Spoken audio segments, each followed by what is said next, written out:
yonda asenende ayanga wale nona yonda wane wa heye tumu yawo abo wande moya koko atakokola na wonye chejo biro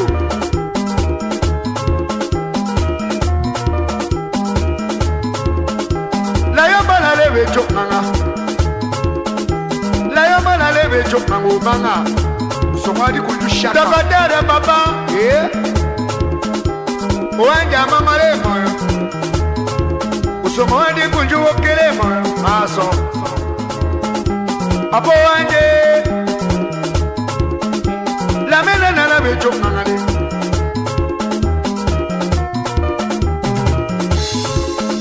umbele papo konji moyo ukonje somba temba papo konji wanalenga la yombo la rondora bele maso apo wanje wanjo sango loto memo la yomba la lo sango panya signatire la lonya oye talo be puto tengo lo sango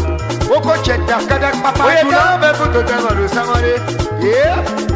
usongo sango lo kitolenge oko cheta kama na sango apo wanje maso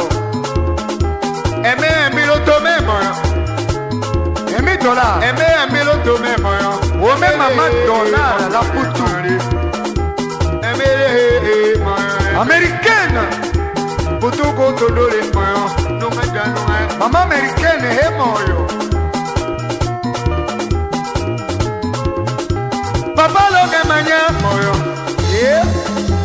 papa lo ke manya moyo sakuru forum omebele tazini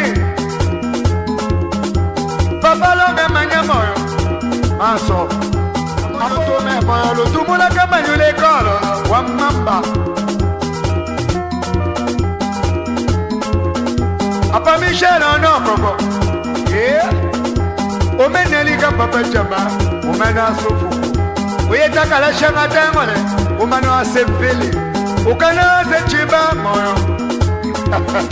apa michel moyo koko moyo welo ndiko hadi o kitambe moyo Patrice o kitamba loto memo Patrice comment lo ajiji papa mama nona koy o mene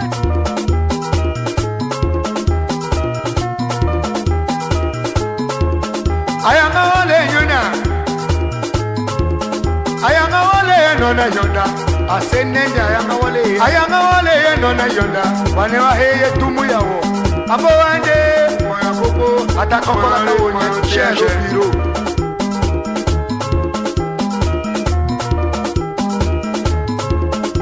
la yamba la leve chokanga ubanga somadi kudushaka tabadara baba wanja mama le moyo